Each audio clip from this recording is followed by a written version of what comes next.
Well, is everybody in, Clemens? I think everyone is in. Yeah. Okay. So I'll give it a go then.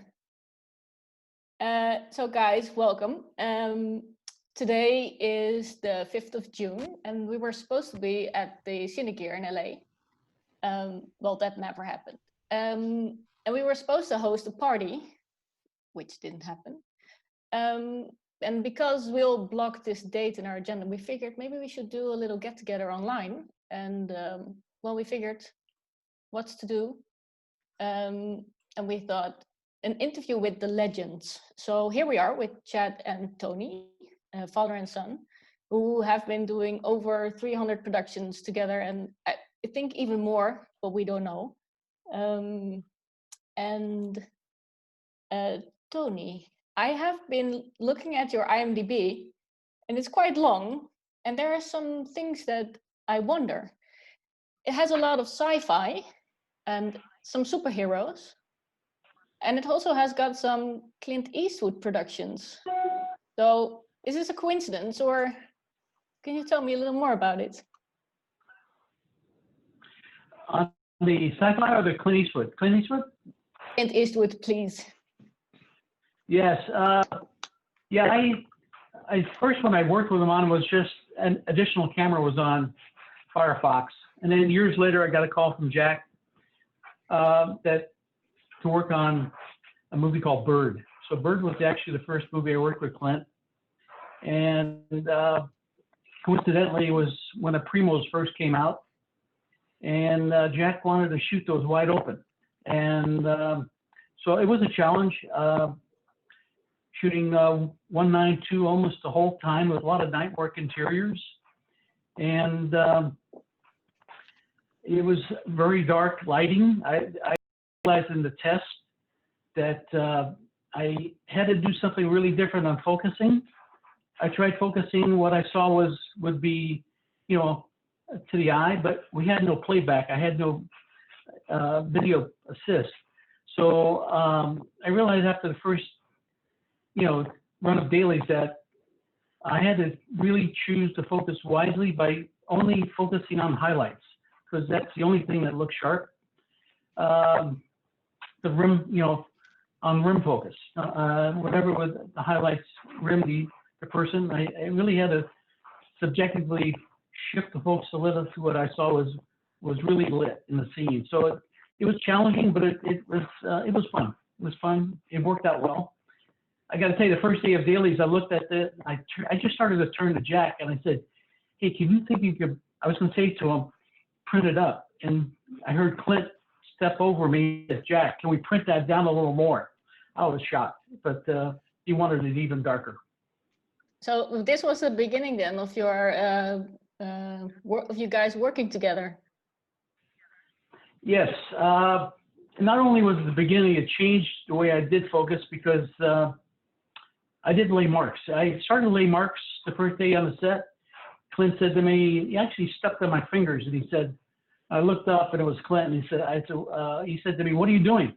So I'm laying myself a mark, and he says, "No, I don't want my actors hitting marks." It says, "No marks."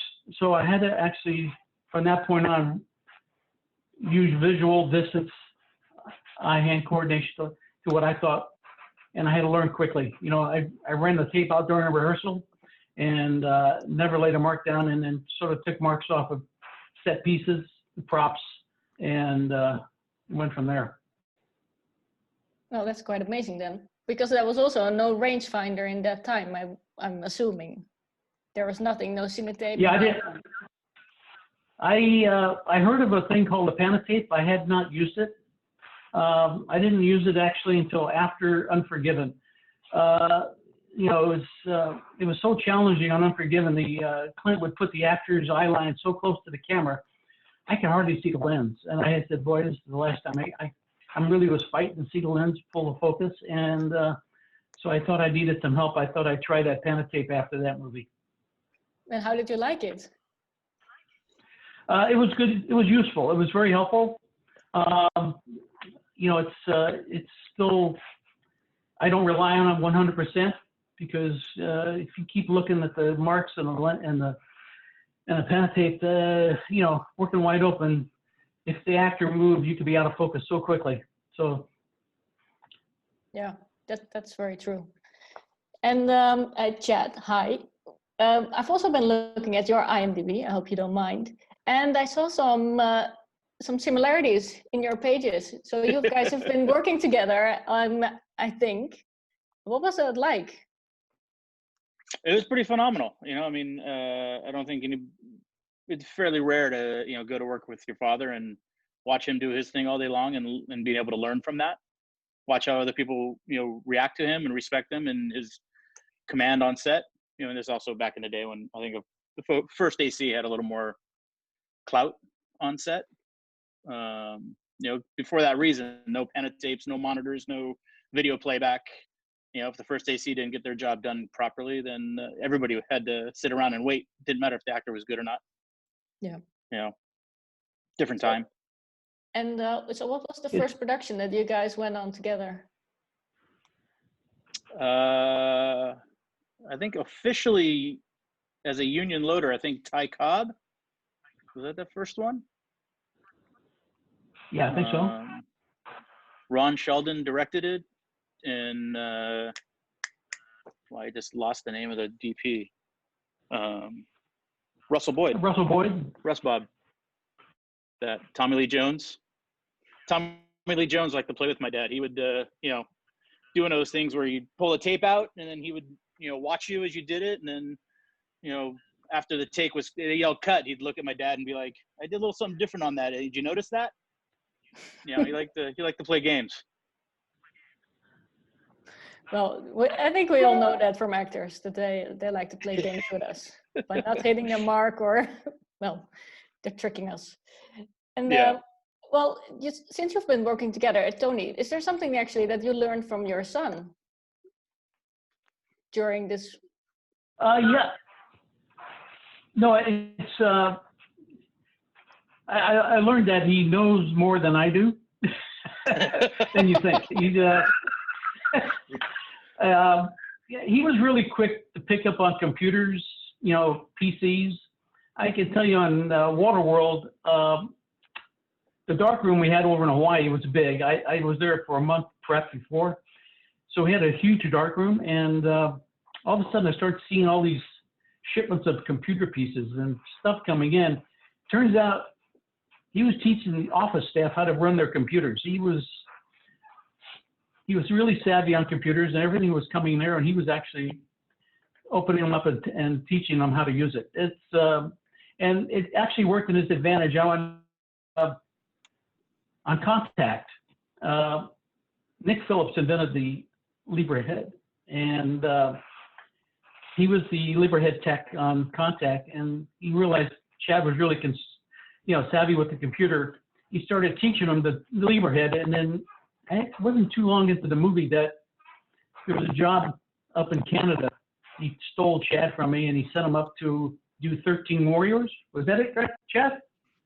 Yeah, 13th Warrior. 13th Warrior, yeah. So he left the B camera and went up to Canada. He was the B camera second. Went up to Canada, and he was doing the Libre head tech. And so he did Libre head traveled the world doing that for years, and then came back. And we were together on a show called Kicking and Screaming, and then he never looked back after that. He remained an assistant. Ah, good.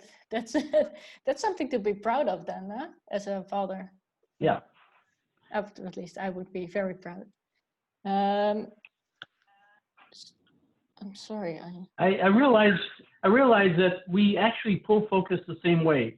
It's most of the world uses wheels on the Preston or remote focus, and it turns. You're looking at infinity at the bottom. At the top, and then you roll infinity one way. The two of us do it the opposite way. It's sort of a carry over from the way you pull focus standing next to the lens. Yeah. When you, how do I explain this? I know what you mean by pulling different. Everybody's You watching. turn- Who's watching is a focus puller. So when you go towards you go to infinity. I do that, but you do it differently then. Yeah, Yeah, you turn clock. Yeah, you go like this for, yeah, it's just. But then that's Chad, then that's my question for you. These new technologies with the pre-marked rings and lens files, so that's what we've all been using lately, at least I have. How does that work for you? Do you use a system? Or do you use pre-marked rings or? Yeah, I'm a bit of a curmudgeon a little bit, I guess. I kind of pull focus one way and I never change. So I use the same ring all the time. The Preston, I guess it's the C ring. I don't know. But my dad did have Preston pre-mark them for the way that we do it. Yeah. So as you pull forward or you pull to you, it goes to close focus and then away infinity. But growing up with him, I was taught, no marks, no tape, look in the room, find the desk that's not going to move, and measure the distance between the camera and the desk. And the desk is 4 feet. The actor's on the other side. He's 5 feet away. Those sort of little tricks and trades. You can walk into a room in 5 minutes with a tape measure. You don't have to worry about doing a lot of corrections or pulling the tape out all day long, because you got it done when you first walked in the room. Yeah, so that's something it also gives you a lot of time to do other things. Yeah. But we pull focus very similarly. Oh, that's amazing then.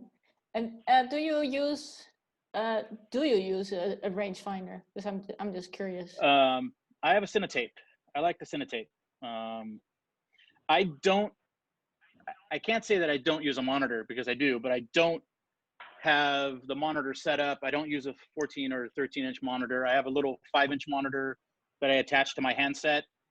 And I wear a belt pouch with a battery in there, try and make it as light as possible.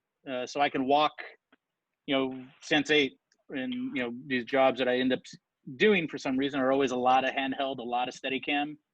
So you can't get locked down because the camera's always moving. I want to be next to the operator. I want to hear what he's got to say. If he's, you can see his feet move, you can see his eyes move, where the camera's going to go.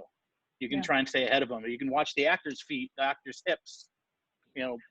Clint Eastwood was famous for his hips would always move before his feet did. You knew which direction they were going to walk before it happened. So you can anticipate it and try and stay in front of them, rather than, I always felt like when I was on a monitor not watching the actors, I was always behind everything trying to play catch up, and I hated it. Yeah, I understand. And so when you get in a room, you just take the environmental marks. But what would you do when you're on a beach or in a place where there's nothing? There's a little bit of a wing in it.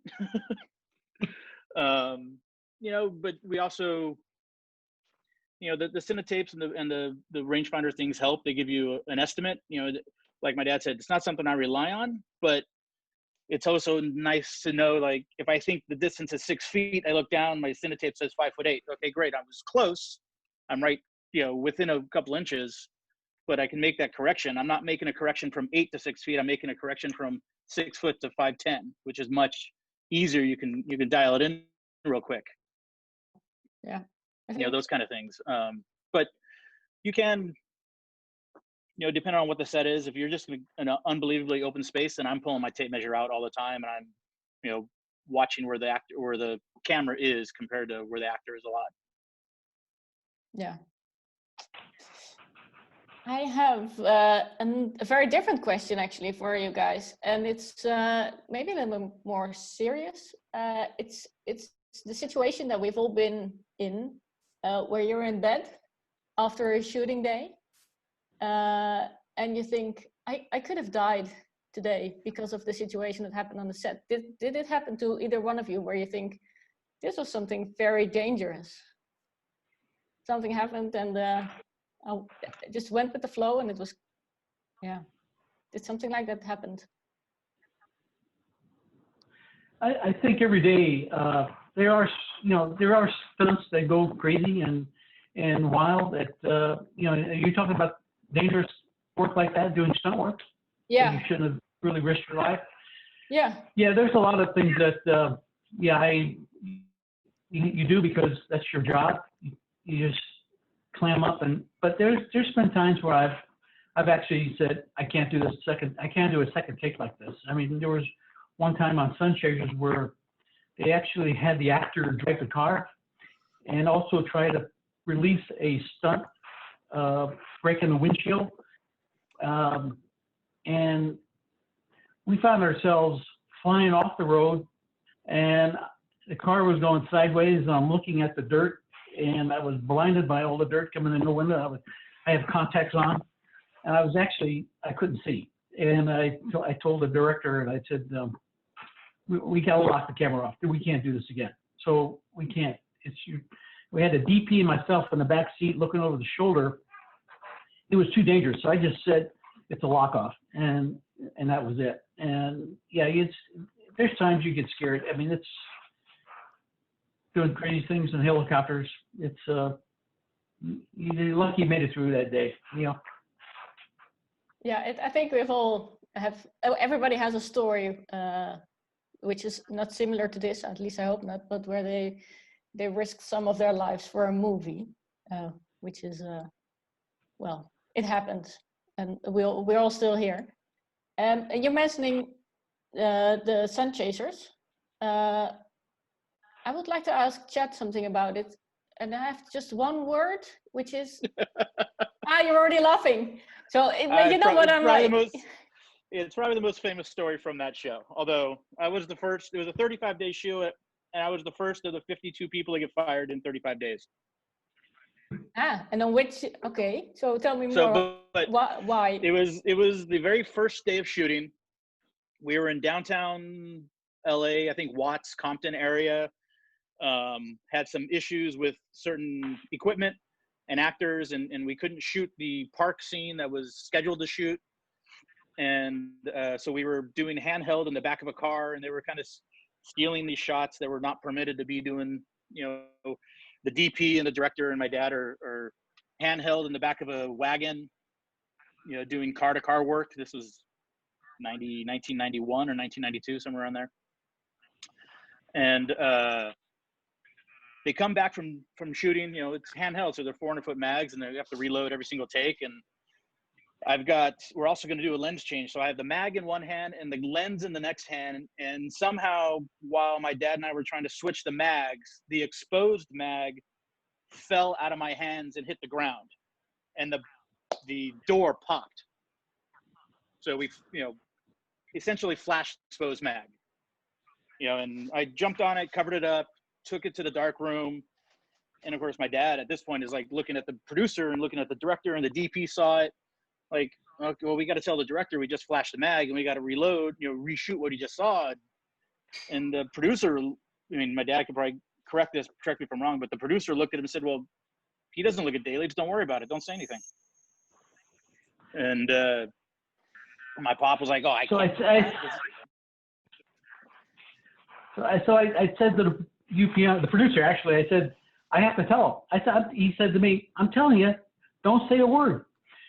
He doesn't look at daily. So they came back, actually took off without me that time. And so I told Michael, I said, we have to do that take before over again. I says, the film might have been flashed. And then he right away says, where's that loader?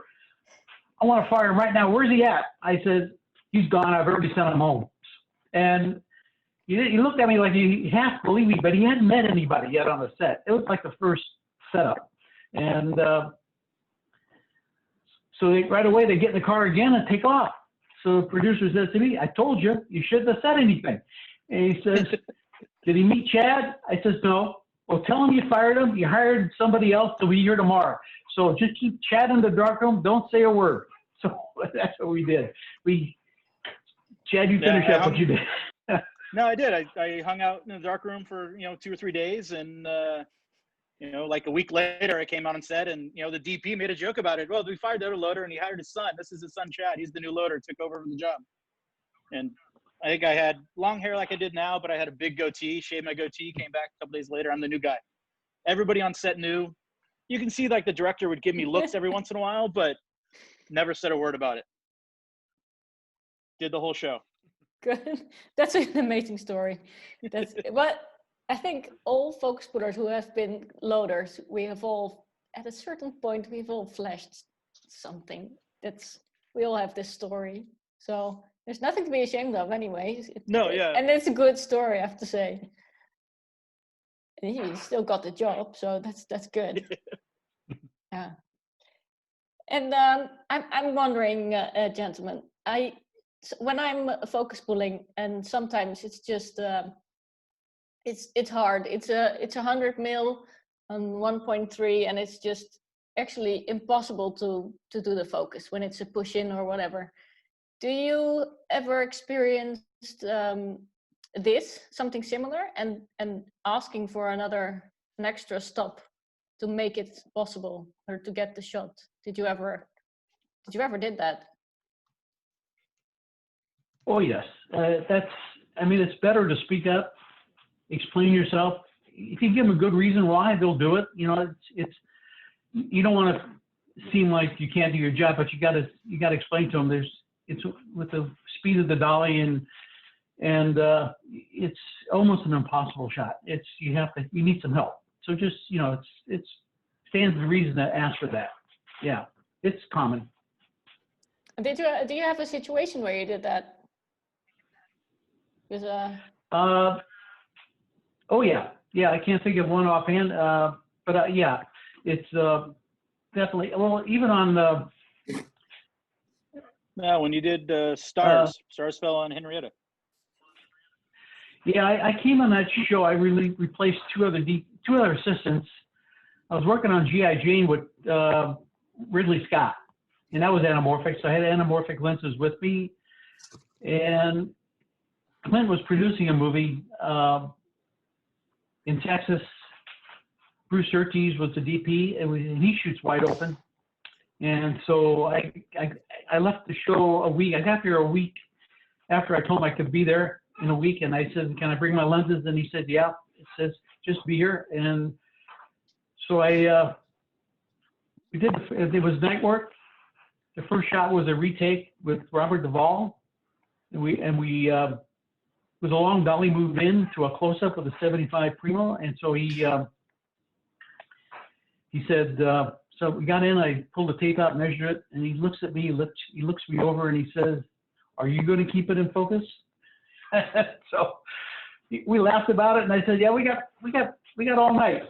And so it worked out well, but it was a tough shoot. It was a tough shot. Those are dollying into a close-up from a wide shot. It's luck. A lot of it is luck. Yeah, I mean, you get it 100%, sometimes 90%, but it's, I gotta say it's and on a particular show, right after I did that shot, Clint calls up and says, "What was the problem? How come a lot of this is out of focus?" I said, "Well, if you can talk to Bruce Surtees and have him increase the lighting a little bit, it'd give the assistants a better shot at it, a little more stop." So the next day he increases it by half a stop. It wasn't much, but it's the way it is sometimes.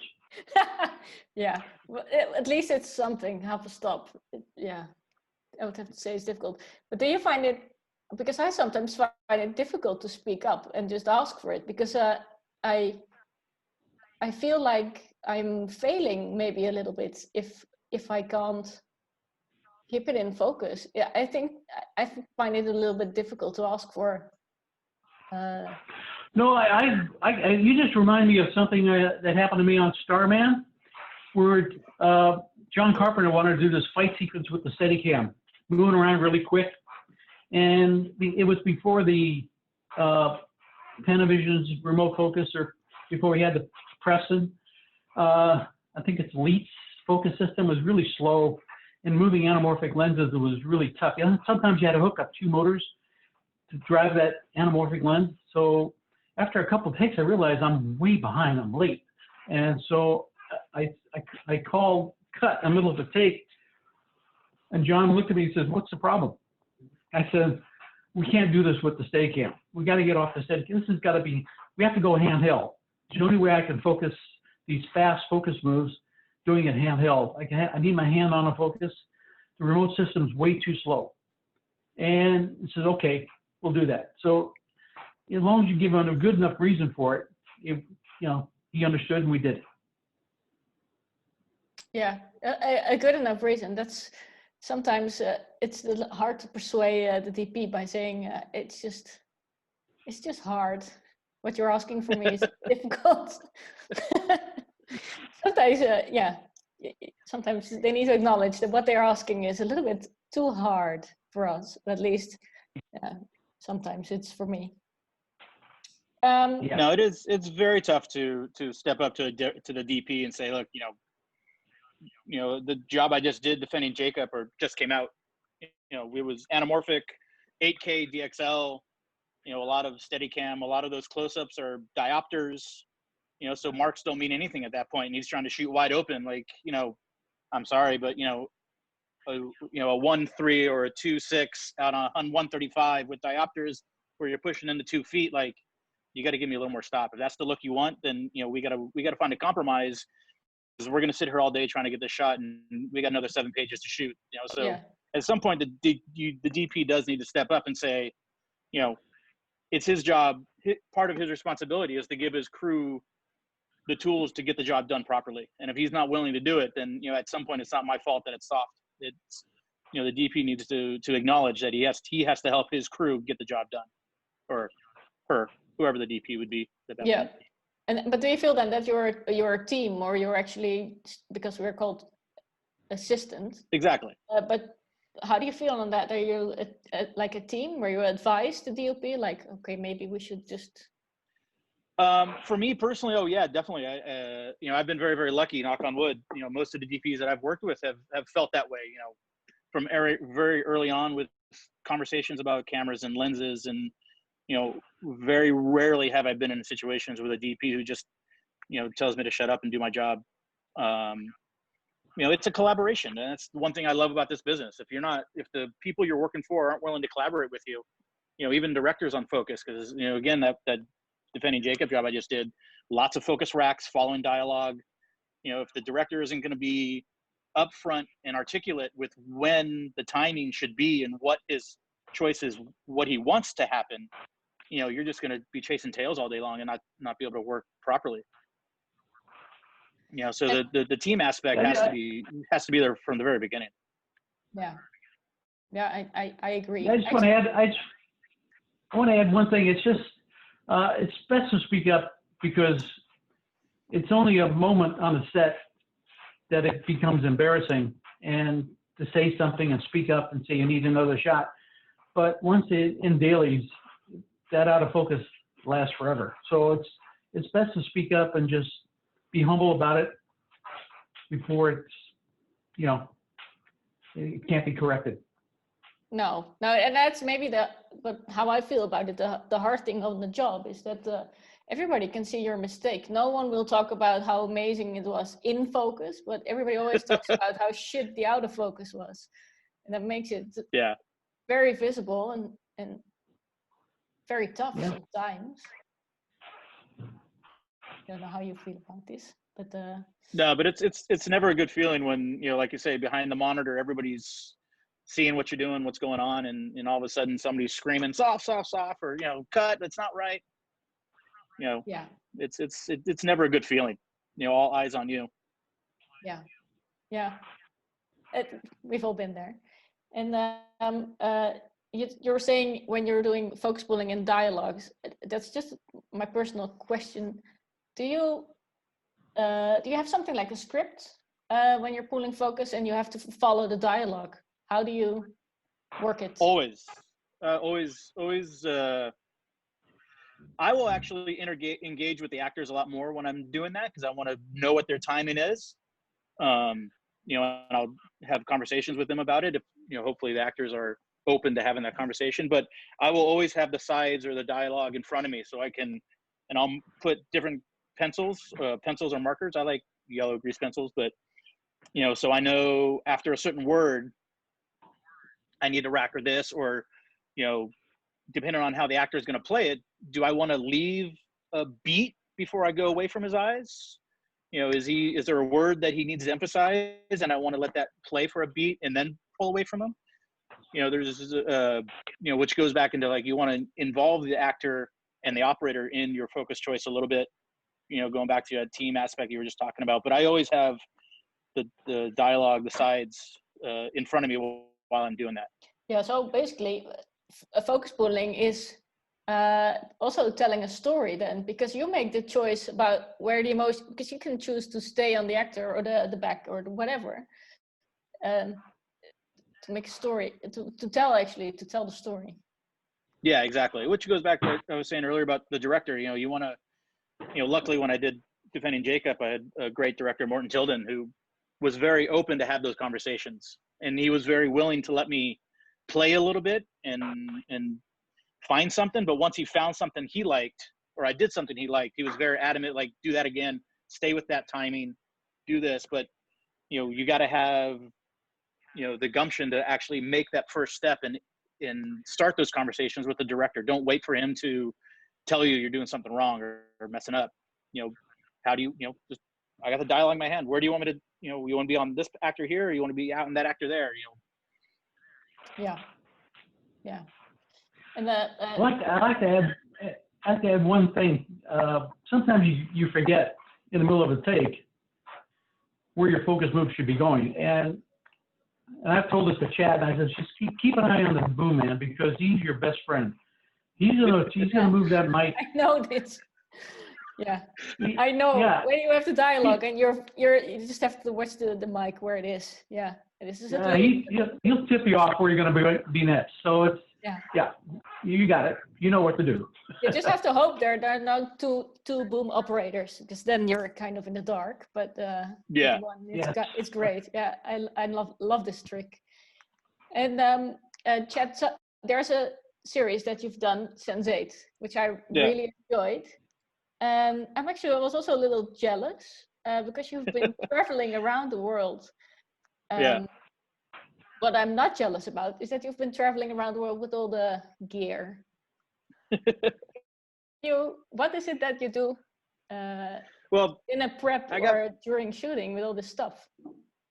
I was very lucky on that job because I had very understanding producers who realized very quickly, you know, in our conversations with the first AD and about the schedule itself, that there was no way to be able to do this kind of schedule with just one camera package or just one camera crew. So I was very lucky in the sense that we had multiple camera packages. I had multiple second ACs who would leapfrog in front of us. I had an English second, a German second, and my American second, and we would ship different camera packages ahead, and they would, before I got there, and start the prep with the local crew or the rest of the crew from wherever they were, show up 1 or 2 days before we started shooting, because the schedules were that so tight. Shooting, we would shoot Friday in Germany, and on Tuesday we'd be shooting in India. There's no way for the camera packages to get around, especially with batteries. We had at one point I had 5 different battery packages alone shipping around the world.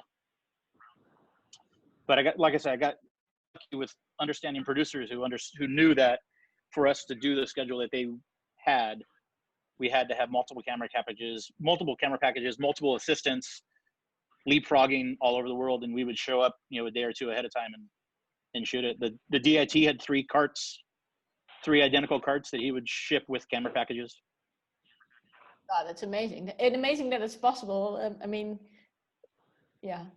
But I'm lucky if we have 2 cameras on the set, to be honest, now, or a backup somewhere.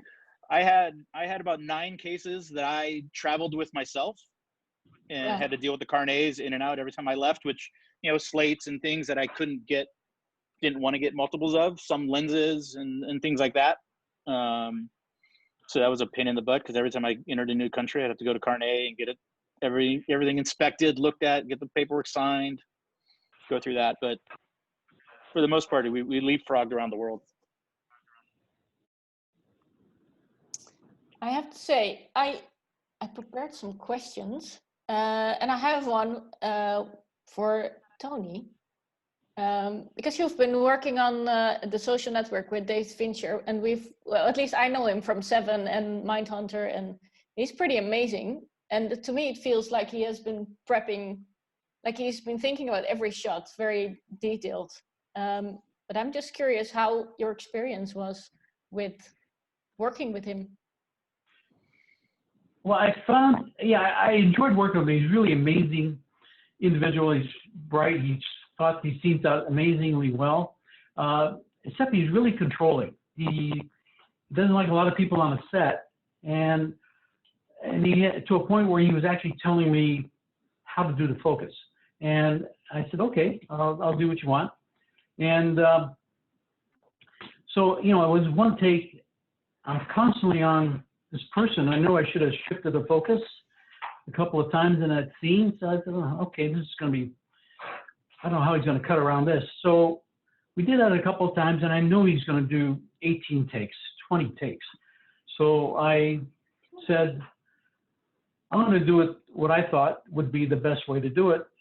And I'll get my hand slapped, I'll get it slapped. So we did the take, and I was drifting the focus with the dialogue, different people, and they called cut. It was really silent. He turns around and looks at me. It was really a long pause, and he says, do that again. So I said, well, I won that one. And so after that moment, we became really good friends on the set. So it's, he realized I knew what I was doing. So it was good. After that, it was good. He was tough to work with. 18 takes, 20 takes.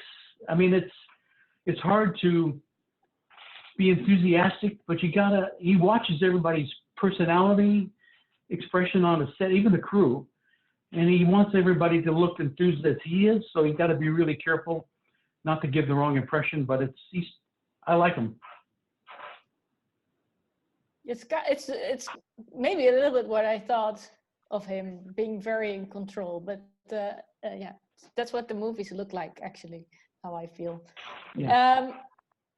Clement, I think there are some questions in the chat. Do you wanna open up the chat? Yes, of course. I'll open up. Just give me a second. So, Frizo, you raised your hand, so I'll just unmute you. And Friso is my Dutch colleague, so okay. Thank you for joining. Yeah, and a self-expressed movie buff too.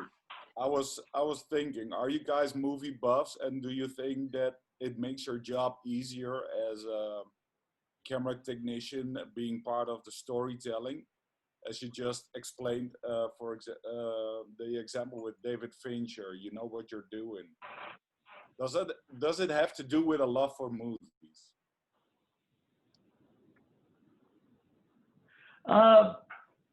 Yeah, I think. I mean, you really after you perfect what we do on a set, you sort of know, you know, what should be done. I mean, is this what you're getting after? I mean, you know where the focus should be, and you know where. And sometimes it's you start a scene and the director doesn't want to direct you at all. Doesn't want you to. He assumes you know what you're doing. So, but with David Fincher, it's a different story. He knows everybody's little detail job, and he wants it done his way. It's tough to convince him that you know what you're doing. But is that what you're after? Or I think everybody on a crew is a film buff. I think they all like what they're doing. And well, in this country, I find it hard to find a colleague who is like a movie buff like I am. But maybe because we're living in a different part of the world and it's not so big a part of our culture than it is, for example, in the US of A. Where are you at now? Where do you live? In the Netherlands, like. Okay. It's a really small. It's not even an industry. It's all government sponsored and privately funded, and sometimes, and it's compared to America, it's all low budget.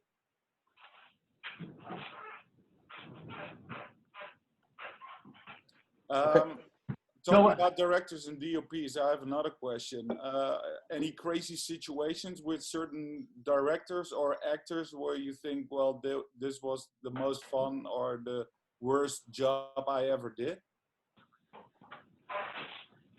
Oh yeah, you get that every once in a while. You get directors that are really tough to work with, and you get some that are really know what they're doing. I mean, there's fun. It's fun working with a director that enjoys working with the crew. It becomes a little not as heavy as far as pressure, because he knows everybody's job. And there's Clint Eastwood is one that he hires you. He doesn't tell you what to do. He expects you know what you're doing, and he doesn't get involved with telling you exactly every take what to do, because he expects that you do it and do it the way he would envision it. So it's best part is to read the script, talk with the DP, see what they're after for each take, each scene. I mean, it breaks down to that, knowing what the scene is, and working close with the operator. I mean, like Chad mentioned earlier, you want to be close to the operator. I like that input. I like the collaboration between the two of us. Hey, what if we do it this way this time? What if this, change it up a little bit? And I like that kind of collaboration between the operator and the assistant.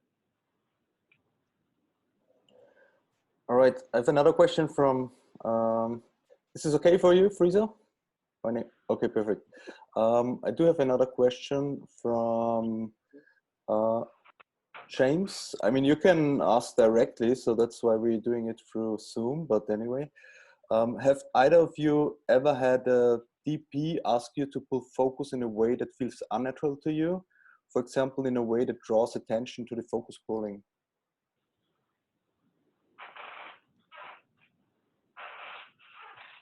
Chad, do you want to go first? I mean, there's several times I've done it. I mean, there's always, I hate doing splits, which a lot of DPs want to do splits, or they don't quite give you enough stop to get the split properly. So like, just put both actors a little bit out of focus, you'll be fine. I'm like, I kind of hate that stuff where they just, they don't want to do it properly, because that's going to take another 10 minutes of putting lights up to give you another little bit of stop. That kind of stuff happens all the time. I also don't like the rolling through focus to mimic people's like waking up kind of thing. But that's just me personally. When, going back to the Friezo's question, I'm a huge film buff, and I think that makes us better at our job, because you want to be able to watch your stuff and have other people watch it and be as passionate and enjoy what you've done. So, watching what I think I did a bad job on screen, I can't stand it. But again, the DP hired me to do what his vision is, or the director's vision, and at some point, you can make your comment or have a discussion with the operator or on the side, and then but you still have to eventually deliver what the director wants.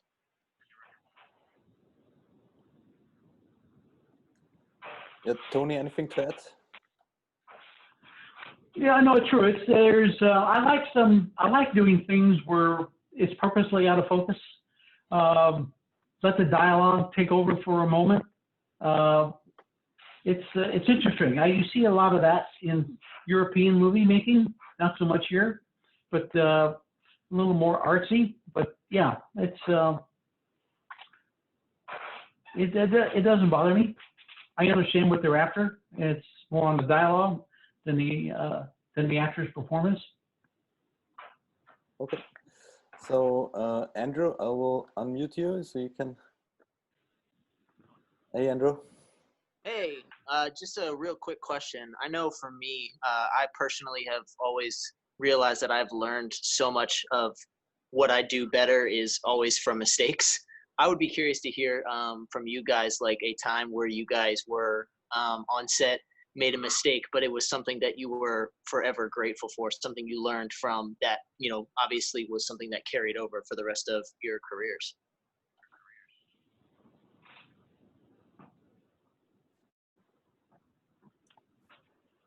Let me think. That's a hard one. I can't think of something. But I'm sure you're absolutely right. You do learn from mistakes, and I just can't think of something to tell you at the moment. But actually, maybe it's not handing over a lens and a film mag at the same time. Yeah. Maybe that's something that you learned. Definitely try not to do too much. But there have been times where, like my dad was talking earlier, like you're trying to follow dialogue, and I'm late or forget the rack. It gets sometimes you just start watching the actor, and then the director loves it, and like, oh shit, I fucked up, but he liked it, so I got to do that again. Yeah. Perfect. It's good, Andrew. So Yeah, no, I think that's awesome. No, that's everything I was curious about. Just if you guys had any stories where you've just gone through anything. I remember one time I had to fess up on a shot we're flying home. This has actually happened on a show. I was flying home and I was sitting next to the DP, and just before I got on the plane, the loader says, "Tony, I got to tell you something. I flashed that last roll of film. Why didn't you tell me?" And he was embarrassed to tell me, and I'm thinking about it. And God, what am I going to tell the director of photography? And we've already left. We're coming back to LA. We're on the plane. So I didn't know quite what to tell him. And it was sort of a carny scene, carnival, a lot of flights. And I said to the DP, I says, by the way, I got to say, I heard this just moments before we got on the plane, that this one scene may be flashed. And I said, but I'm thinking the way it's lit and all the lights popping around, it may add something interesting to the shot. So he said, you know what? I'll look at that dailies in the morning before I talk to the director. So don't say a word. He said, just keep it between the two of us. And it's in the movie and no one knows that scene was flashed, and it worked out. But it's sometimes mistakes like that are discovered as, hey, I did a good job, Oh, that's amazing. So, Leon,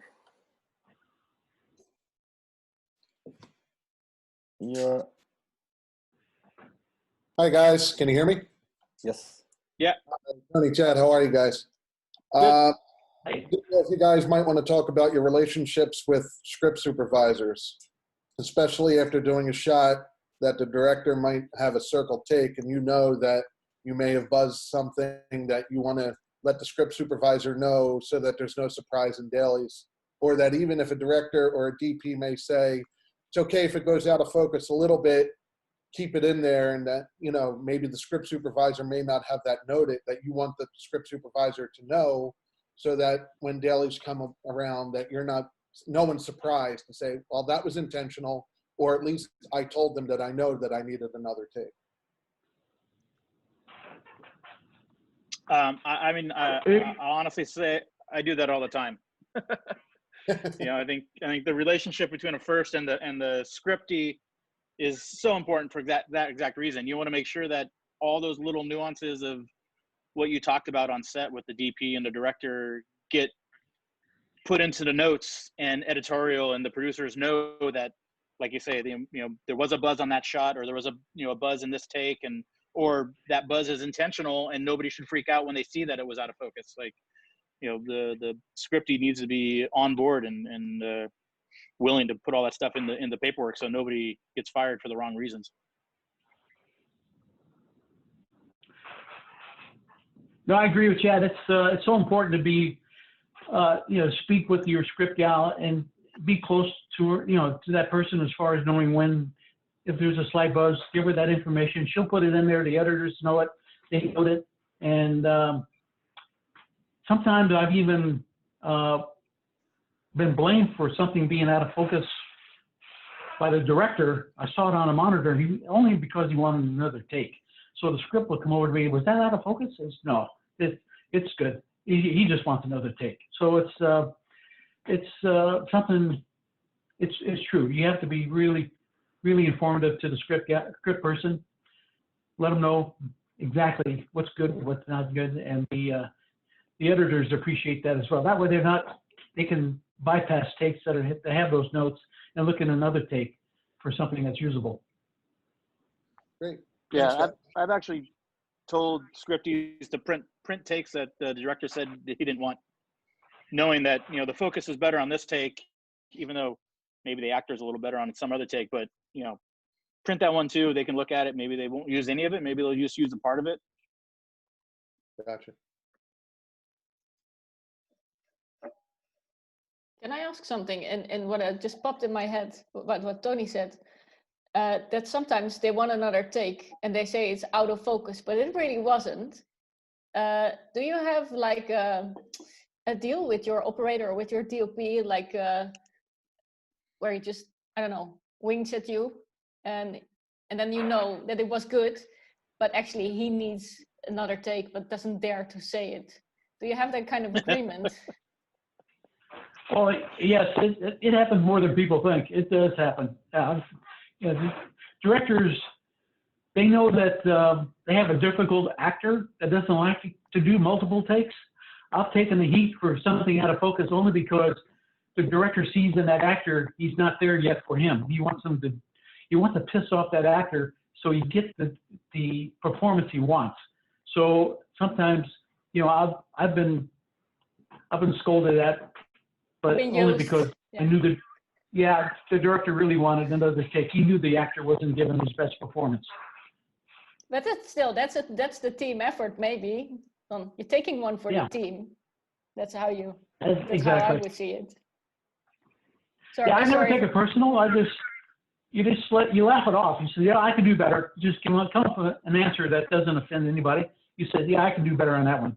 So yeah, but because you know, right? You know when someone's, well, you know the situation, so it's never offensive. I mean, no.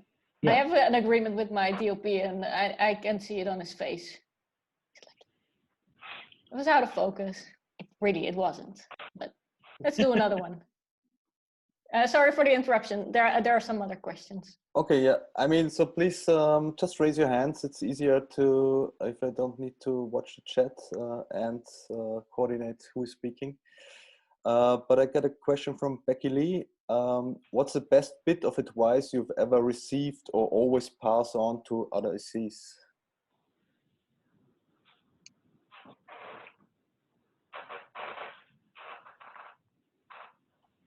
Advice you're saying to pass on? I would, you know, there's always points on a set, time on a set I'm doing a take, you say to yourself, this is impossible. I don't know how the hell I'm going to do this shot. It's, you know, you get really frustrated. You get to a point where it's, you know, it really bothers you, but the frustration will always be there. I always call it not understanding it's an unchangeable situation. You got to tell yourself, this is an unchangeable situation.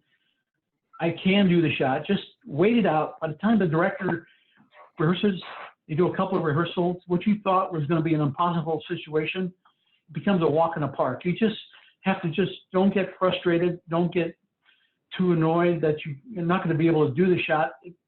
It's just, it's at that moment in time, you're not understanding that it's just an unchangeable situation. You'll get past that moment and just wait it out, rehearse it out. It all becomes really simple and modified. It becomes just another walk in the park for you. That's great. Yeah, Chad, what's your advice? I mean, you know, basically the same thing. You know, I think my dad told me early on, like, you know, don't let him ever see you frustrated. Don't let your frustrations out in the open. You know, I don't know exactly if that's the right way to actually say that, but you know, it doesn't matter how hard the situation is. You know, don't let him know that you're getting frustrated with it, because then, like he says, you're just going to psych yourself out. You're going to start, you know, you're going to become your own worst enemy and not be able to push forward. So stay calm and you know, take every step as it comes. Yeah, that's good. So this one from Seven. Hello. At what age focus pullers can, or what age or until what age you think focus puller can still do their job well, or does age affect the performance? What do you think? I mean, my dad's gonna hate me for a second, but he was pulling focus in his 70s, so I don't think age really matters. No. No, I think as long as you like what you're doing, as long as you feel you're contributing to the shot every day, you enjoy what you're doing to the shot in your work every day, that you're not a detriment, you're not bringing down the rest of the crew. I think every day I go to work, I'm happy. So I don't think the older you get, you talk about age related, or it's just at what age you think you begin to do a good job. I think it doesn't start, I don't think you really start understanding your job for at least 10 years. I know this reminds me of the old studio system.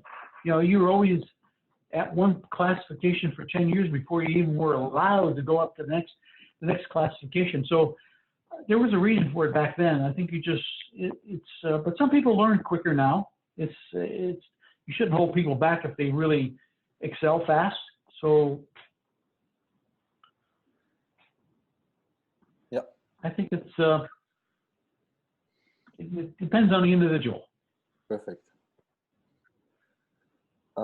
So another one from Mitch. How do you handle a situation where a production is not willing to pay for a prep or checkout day? I don't know if that happens to you at all, or it did happen once in a while, but any advice for people struggling with this? It's a constant battle. It's a constant battle. No, it is. It's a constant battle. They never want to pay for proper prep or proper prep time. And, I will personally give up my prep days for my second or my loader, make sure they get paid for prep more than me personally. If I'm on a job, if I'm doing a 1-day job or a commercial, make sure my second gets paid for those days. But, honestly, at the end of the day, if I don't do the prep, then I'm not going to be able to do my job tomorrow on set, and I can't allow anything to get in the way of me doing my job properly. So if I have to prep for free, I'll begrudgingly do it. But if I can get a little bit of money for my loader or my second, I'll push that hard. Because at the end of the day, if the producer or the director or the DP sees that you're just complaining and not doing your job, and you're for some reason, you can't blame the producer for out of focus shots. Yeah. Chad, you were prepping something before the thing happened this year. What were you prepping, and how long do you take for something like that? Can you tell me a little bit about it? I spent a month at Panavision. I'm in the middle of doing the next Matrix movie with the Wachowskis. And I basically spent a month at Panavision prepping that job. What does a month of prepping means? Because when I do a feature, I have to say a Dutch feature is about 35 days with one camera, with maybe 6 lenses. But what do you do at a month of prep? Is it a lot of coffee and a lot of talking? Because that also happens. Well, I mean, that's exactly it. The first on a job like that and a job that size, first off, it was one of the first jobs to ever shoot with the new Red Ranger camera. So it was getting the new camera, getting brackets made. Panavision's got to make, Panavision supplied the gear for this job and the lenses. So, it's a brand new camera that's never been used from them. So power cables, any kind of, anything we need to get manufactured, I'd have to have time for them to actually do it. I'd have to build the camera, I need this cable for that. I need a bracket here. So, lucky again, I had producers that realized, you need time to get that stuff built so that, you're not wasting time on set, not ready. But, you sit with the director, you shoot a test. He looks at different types of lenses as part of that prep. He decides which lenses he likes. And then you have to go through and find matching sets. We're using the new Panavision Panaspeeds, which are large format basically the same as a Primo Prime, but it's a large format lens and a T1.4. And I carried 2 sets, so I have to make sure that, you know, color-wise, all the lenses match. Focus is good on all of them. I got to have time for Panavision to make any adjustments to any of those lenses. I got to find zooms that match color-wise and temperature-wise to those primes. We also have, you know, we also got to go through different scenarios. We did a lot of cable work. We did a lot of handheld, a lot of, we've already shot for 35 days or 30 days in San Francisco. And I was supposed to be on a plane to go to Berlin the day that the world shut down. So I've been, hopefully soon there's talk about trying to start shooting in a month or so. So hopefully that all happens. But, you know, again, you know, we're going to do car chase stuff and motorcycle chase stuff and different scenarios with people running down hallways. I got to build, you know, go through all the scenarios that the camera package is going to go through so that I can save time on set and not waste the director's time rebuilding cameras or, you know, everything set up in as quick a changeover as possible. Then do you have multiple bodies, like you have a handheld body where everything's already prepped on it, and one for the dolly and one for the zoom, or is that? You do have multiple camera bodies, but, you know, not enough to have all the scenarios built at the same time. Yeah. So you go back, you know, we built multiple backpack systems with all the cables pre-built in there, which I got to have time for Panavision to build all those cables, loom it out. You know, all my assistants got to go through and label everything, make sure everything works, test all that stuff. You know, you try and build all the scenarios as much as possible.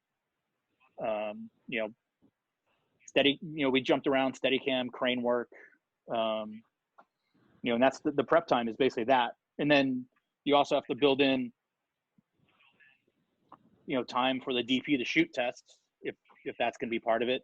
You know, this is a very visual effects heavy movie, so visual effects wants us to shoot tests that they're asking. That's got to get built into the prep time. I can understand why it's a month. It's a large test. It's actually a lot of things that we do together with our DP here, just in our own time, to see how the sensor reacts on daylight or on this new light that came out, or on the skin tone. That's something we do here, but it's not really part of the prep. It's actually part of our free time and interest in cameras. No, I mean, honestly, I'm very lucky in the sense that I live kind of close to Panavision. So on my days off, if, you know, I'll go there and spend my own time looking at lenses, looking at cameras, asking for things, you know, let them know ahead of time before my prep starts, before I get on payroll. You know, I need these cables. I'm going to need something to do this. You know, there's a zoom shot we're going to do, and it's going to have this, you know, start thinking ahead of time, what can I do? So I'm not wasting my prep time having those conversations that, you know, if I can give a heads up to everybody at Panavision or my camera assistants and my DP to where on my first day of prep, 20% or 30% of my gear is already ready and cables are made, you know, it just saves so much time in the long run. Yeah. So I got another question from Matthew. Hey, Matthew. Just unmute you. It's possible.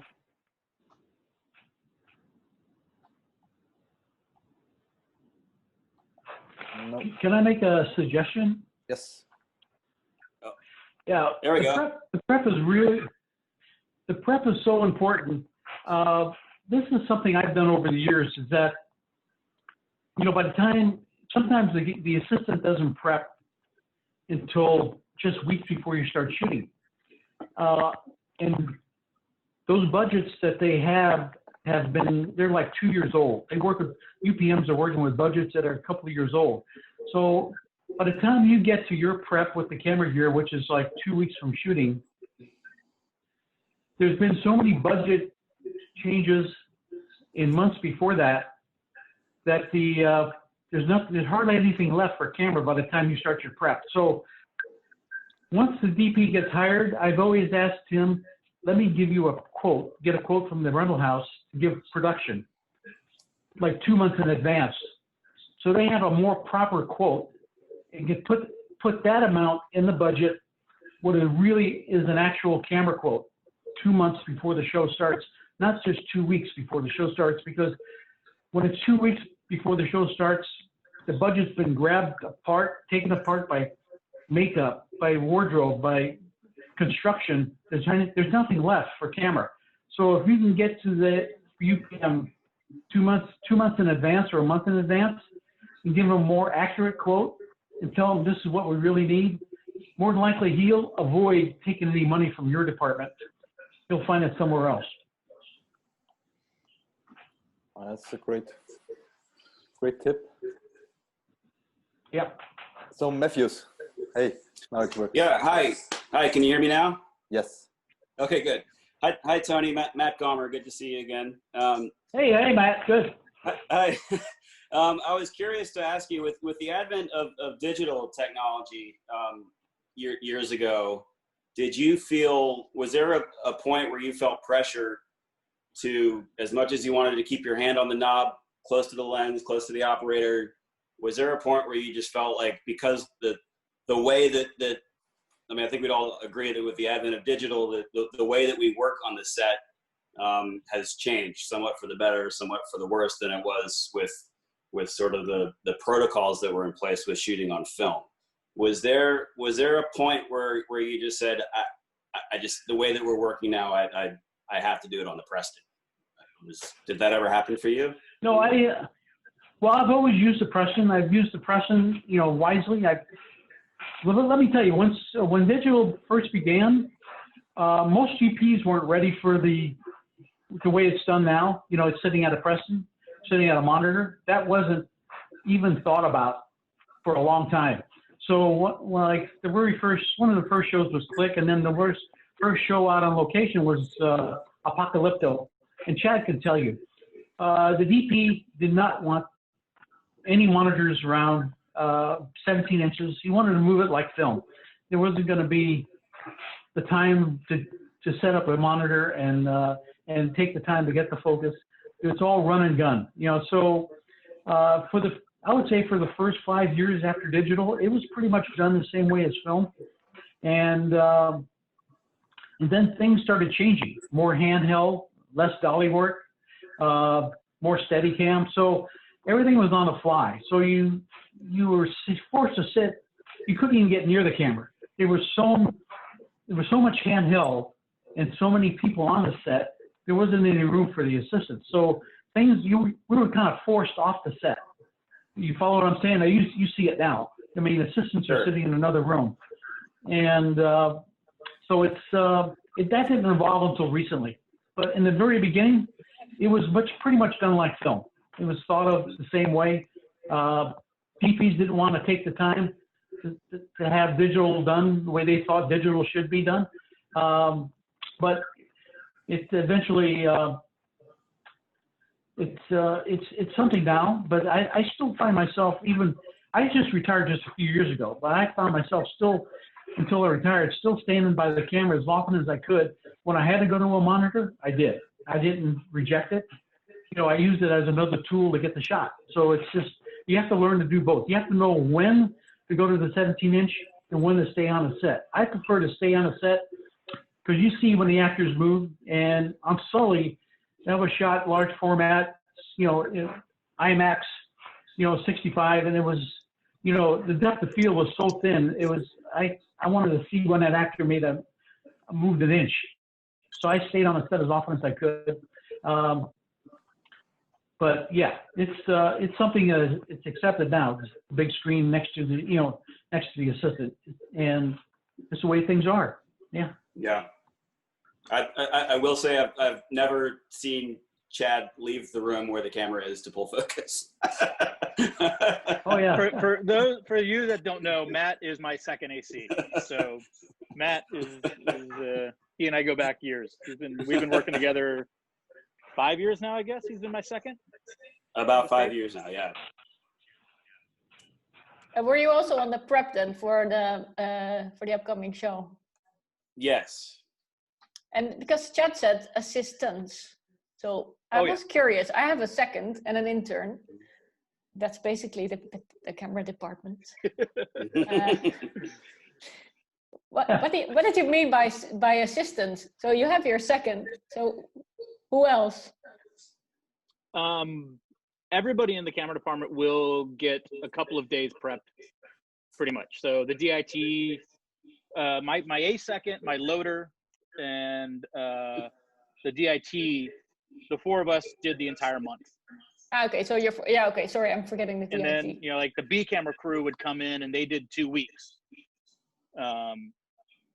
But again, everybody on set in the camera department has to know what they're doing when the operator DP asks for, I need the smallest handheld camera body because I'm going to do a shot running down the street.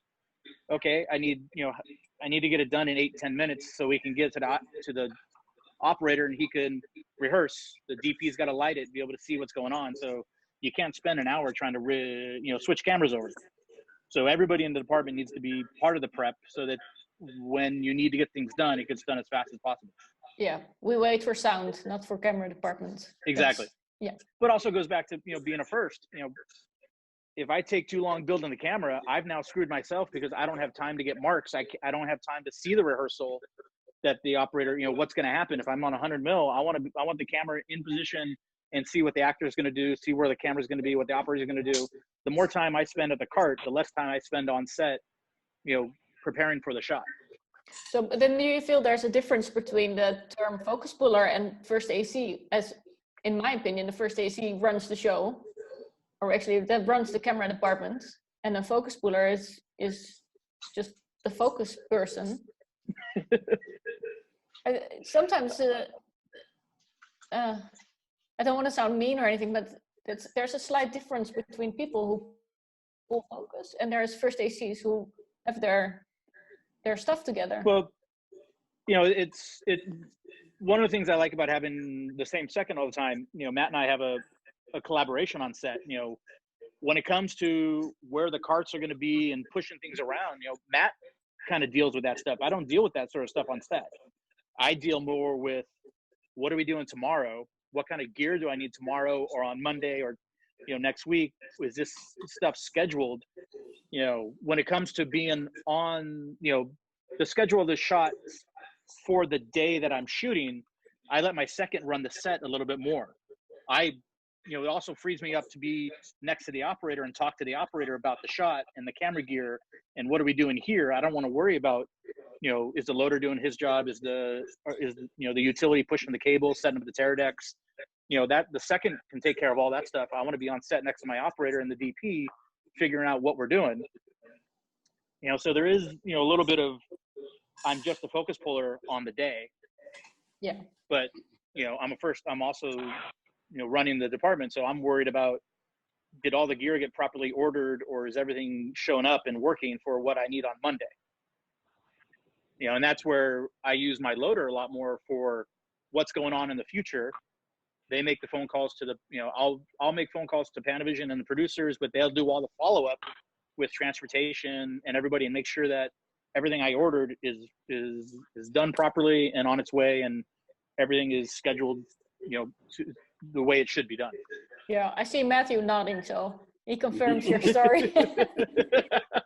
It's nice. My second is also somewhere here in the chat. I hope he's listening. He's good. So maybe we take 2 more questions. Maybe you have a last word to wrap it up. But so we'll get Friso again.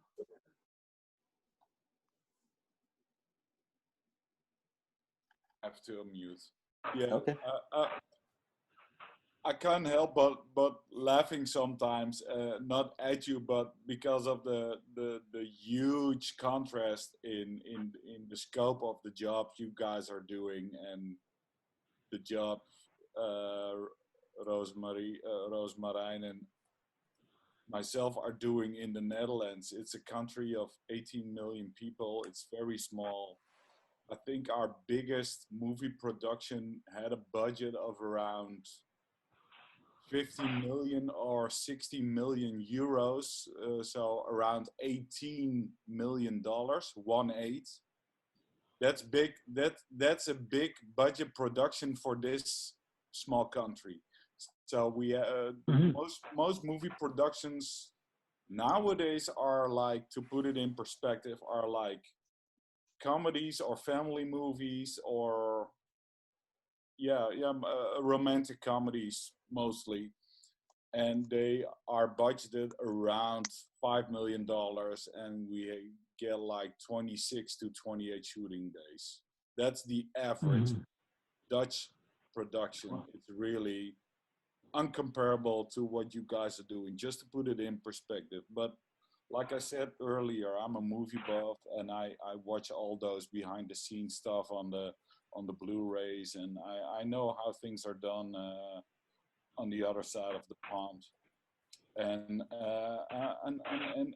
lots of shows you guys have done, I'm a big fan of. And I was just wondering, are there any favorite movies you have done or fond memories that you are proud of, so that you think, you know, I want to put that on my headstone?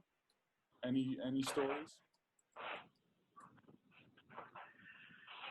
I think for the two of us, I think Apocalypto's high raised, you know, that ranks up there pretty high as far as a movie really fun to work with.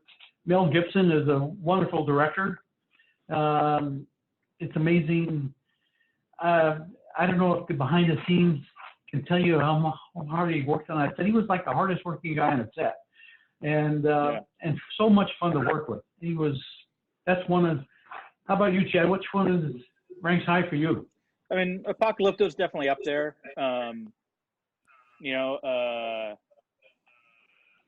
There's a small little movie that I did called Las Vegas. It's but I got lucky enough to be the A camera first AC and have my dad be the B camera first AC. So, I mean, that was, from that aspect of us working together and being his boss, that was pretty fun.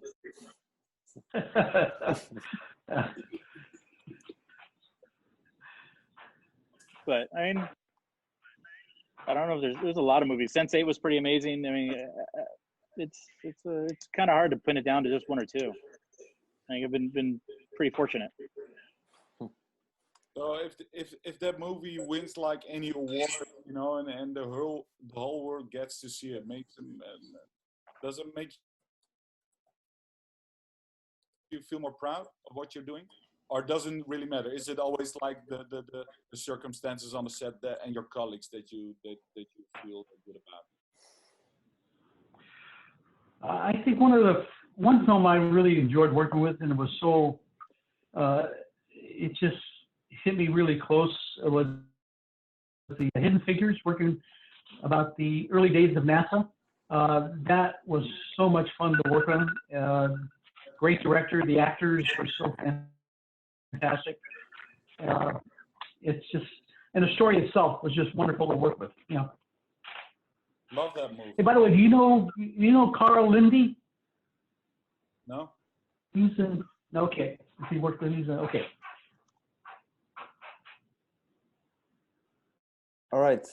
So no more questions from the chat. So maybe I'll pass to Rose, and maybe she can wrap it up with a last question. Yes, I have a last question, and it's what we call a bridge to next week. That's maybe a Dutch expression, I don't know. Because next week we also have two special guests, and Tony, there's actually a question for you. Next week we're having Bob Hall, and there's a story about how you guys met. So to wrap it up, could you please share the story? Yeah, we met on Starman. He was doing the second unit, and actually the opening sequence, it was a pretty horrendous explosion rigged by the special effects people. We're shooting in Tennessee, and of course it's a wet state. It rains a lot, and they rigged this, what was going to be the Comet spaceship landing on Earth, and it was like a hillside crash of this comet. It started at the top of this hill. It traveled down a quarter mile, and the burn was about 300 feet wide and a quarter mile long. It was all rigged with gasoline and primer cord, and it wasn't but maybe 5 seconds, but it was so loud, so hot. You know, I was further away, but Bob was almost knocked out of it, and he had a, and he'll tell the story. I don't want to ruin it for him, but yeah, he had to turn the cameras on and run for his life. So. Yeah, but there's he told us a little something about it. I'm gonna ask him the same question and see if he comes up with the same story. But he told us that your shot made the movie and his didn't. We're gonna ask him how he feels about this. Risking his life for a movie and then the shot never made it. So, yeah. Yeah. We're gonna be asking him this next week. Yeah. I don't know if we're gonna wrap it up. I think we're done with the questions. I am pleased. I loved it. Yeah. Clemens, help me out here. Okay, I just want to finish. Gunnar asked me one thing, and I told him I didn't mind being asked, but I'll be very limited on what I could say. Since I've been retired, I've been working for a NASA-related company and doing shooting tests for them, and a lot of it's with for SpaceX, Boeing, and Virgin Airlines. But I was just pulling focus. He asked what we do on it. I can't say exactly what I do, but we do pull focus. The lenses are telescopes, but they don't pull focus. It's a different type of remote system. You don't have infinity. You don't have close focus. You have to find the focus, and if you get lost, you might as well forget it. You'll have it's one of those shots that you don't get a take two, and but it's kind of rewarding work to do. Knowing you're doing work to make the astronauts life easier up there, coming back to Earth, landing on their capsule, and so. Anyway, it's pulling focus is very similar to what we do. We watch a monitor, but not exactly. We don't have close focus or infinity. We have an image on the monitor that we have to determine by eye what is sharp. A lot of times it's hard to see it because you're shooting through so much atmosphere. I think it's the training we get shooting on monitors, watching the focus on monitors that makes it a lot easier for me. And anyway, we have maybe about a dozen guys from the industry that now work there, and so it's fun. But but I can't talk about the gear, but it's a little very similar to what we do. Yeah. Well, because Gunnar told me a little bit about it, and I was wondering if I could ask, because I was actually wondering, there's no infinity in space, so that was But you already told me, so thanks for sharing this. I was really curious about it. Okay. Yeah, that's great. It's beyond infinity. It's beyond infinity, it is. So it really is. So it literally is. So well, thank you, Tony, and thanks, Chad. Thanks, Rose. Thanks, Gunnar, for kind of making or connecting the dots. And so I would ask everybody to kind of drop out of the meeting, because Rose and me want to also thank Tony and Chad in a smaller group if possible. But thanks for having you here. I think everyone enjoyed it. It was really. Thanks so much. Thank you for inviting. Thank you. Perfect. Thank you.